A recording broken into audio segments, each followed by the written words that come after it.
Ada gempa berkekuatan 300 triliun di Kementerian Keuangan. Yang bilang itu Mahfud MD. Katanya ada transaksi janggal 300 triliun yang ketahuan dan itu melibatkan 460 orang lebih. 460 orang pegawai pajak maupun bea cukai. Luar biasa ya PR-nya Bu Sri Mulyani ini. Tapi sebelum pernyataan Pak Mahfud itu lebih dulu viral setelah netizen doxing akun sosial media keluarga Kepala Bea Cukai Makassar. Rupanya netizen ini benar-benar melakukan apa yang diminta oleh KPK. Ya, yaitu membantu KPK ya. Netizen ini menyelidiki kalau ada pejabat yang kekayaannya itu nggak wajar. Dan ini kejadian. Dari kemarin hari ini kembali viral dan itu jelas ulah isengnya netizen ya. Dibongkar ke publik gaya hidup yang menunjukkan kekayaan yang nggak masuk akal dari seorang pejabat bea cukai, yaitu Kepala Bea Cukai Makassar. Cuka banget ini orang kayaknya sih ya. Kenapa ya? Urusan jabatan di pajak dan juga bea cukai itu makin kesini kok makin kesana. Pantesan kabarnya banyak orang ya yang mau bayar mahal untuk dapat posisi jabatan-jabatan strategis di pajak ataupun bea cukai ya, kabarnya. Dan kali ini potensinya bisa ngalahin dua pejabat sebelumnya yang dari Kementerian Keuangan juga yang sudah dipecat kemarin. Bahkan bisa saja melebihi hedonisnya si Rafael Alun Trisambodo yang lagi puyeng dan bisa saja sebentar lagi jadi tersangka. Ya, setelah Kepala Bea Cukai Yogyakarta Eko Darmanto, kini giliran Kepala Bea Cukai Makassar Andi Pramono yang juga viral karena pamer kekayaan. Pamernya juga nggak kalah gila. Ya, kita kupas kelakuan pejabat-pejabat bermental maling ini setelah yang satu ini. Beletak! Mau kemana kawan, tanpa arah tujuan, cari masalah rawan, urus saja masa depan. Halo kawan, jangan ikut Taliban. Mau kemana kawan, tanpa arah tujuan, cari masalah rawan. Letak! Jadi begini, kasus penganiayaan yang dilakukan oleh Mario Dendi yang disponsori oleh pacarnya sendiri yaitu Agnes, ternyata benar-benar menjadi gulungan bola salju. Nah, sekarang keduanya itu sudah menyandang status tersangka ya. Dan sekarang Kementerian Keuangan dan juga KPK ya, memang jadi satset nih. Kalau minggu lalu yang jadi subjek itu adalah Rafael, orang Ditjen Pajak, dan juga Eko Darmanto, Kepala Bea Cukai Jogja. Nah, kemarin ini giliran Kepala Bea Cukai Makassar, Andi Pramono yang dipanggil Kementerian Keuangan terkait video yang viral di media sosial dan terkesan memamerkan harta kekayaan rumah mewah di kawasan Cibubur, Jakarta Timur. Gede banget rumahnya. Dan diketahui kekayaan Andi Pramono ini menjadi perbincangan publik lantaran foto rumah mewah dan juga videonya ya sekarang ya di komplek Legenda Wisata kalau nggak salah di Cibubur, dan itu kemudian viral. KPK memang telah menindaklanjuti laporan hasil analisa yang diperoleh dari Pusat Pelaporan dan Analisis Transaksi Keuangan atau biasa kita sebut PPATK ya. Nah, terkait si Andi Pramono ini dari sejak Maret, udah setahun lalu bos. Maret 2022, setahun lalu. Dan seperti biasa, laporannya tinggal laporan. Sampai saat ini KPK belum dapat menyampaikan secara pasti kapan jadwal Andi Pramono ini diperiksa. Capek deh. Ya mungkin karena dirasa kurang satset itu tadi. Nah, sekarang lihat aja sosial media. Gaya hidup Andi dan keluarganya itu menjadi sorotan netizen di tengah maraknya kasus pegawai Kementerian Keuangan pamer kemewahan. Habis dikuliti sampai tulang-tulangnya kayaknya. Iya, kok ada kesan ya hukum normatif itu seperti melempem saat ini.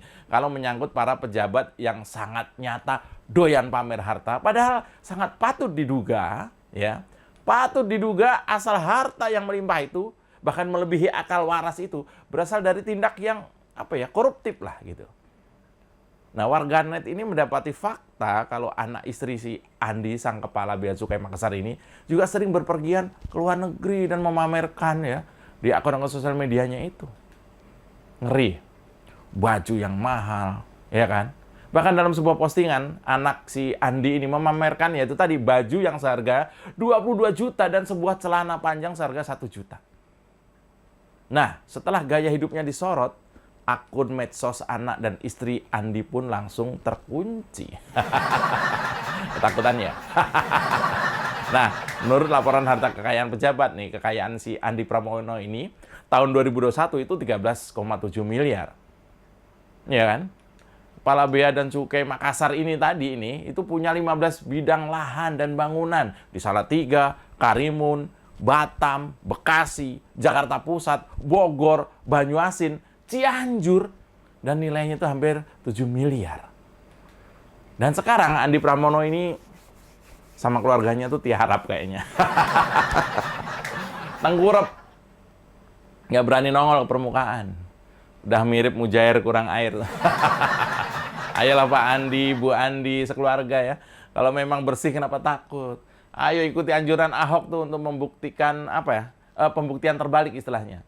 Proaktif, nggak usah nunggu dijadikan tersangka pencucian uang. Bisa habis semua harta Anda. Karena kalau sampai terbukti tindak money laundry atau pencucian uang, bisa saja Anda dimiskinkan dan jadi miskin beneran, 7 turunan.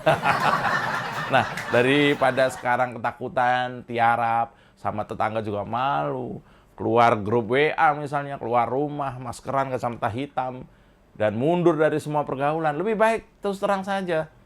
Terus terang, tanya sama Andi Pramono ini dari mana dia bisa sekaya itu. Kalau ternyata memang asalnya dari kerja yang halal dan legal, kenapa takut?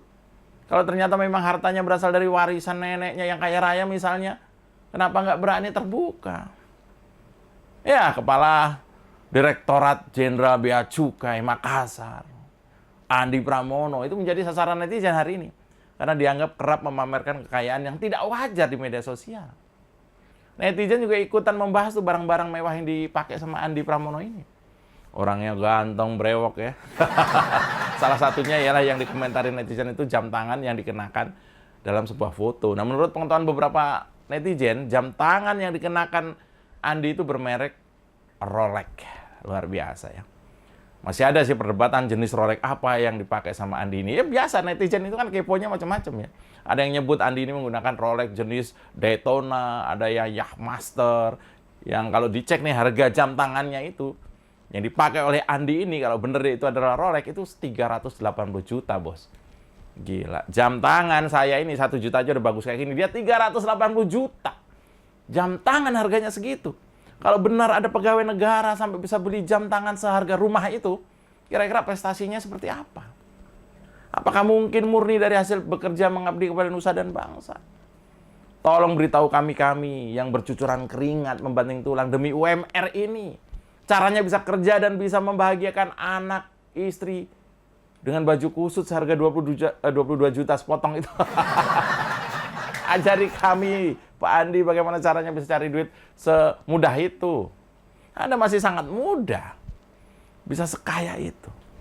Betapa saat ini Bu Sri Mulyani gemas dengan makin terkuaknya kelakuan pejabat di lingkungan kementeriannya. Baru juga proses kemarin tuh, kelakuan anak pejabat pajak ya, si Mario Dendi, yang secara nggak sengaja ternyata maha kaya raya ya. Secara nggak sengaja bapaknya Mario Dendi itu kebongkar dan hartanya itu triliunan. Lalu disusul dengan aksi pamer pegawai Bea Cukai Jogja kemarin itu, Eko Darmanto. Dan sekarang ada lagi Kepala Bea Cukai Makassar. Ditambah lagi dengan info dari Pak Menko Polhukam Mahfud MD, ada 300 triliun uang beredar di antara 460-an pejabat di lingkungan pajak dan juga Bea Cukai.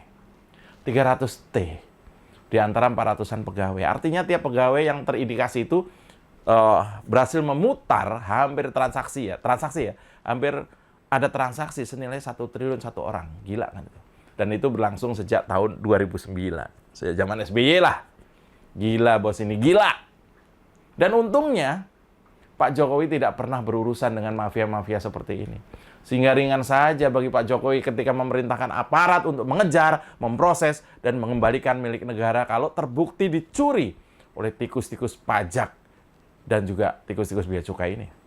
Dan tentu saja ini bukan alasan kita untuk kemudian tidak taat pajak.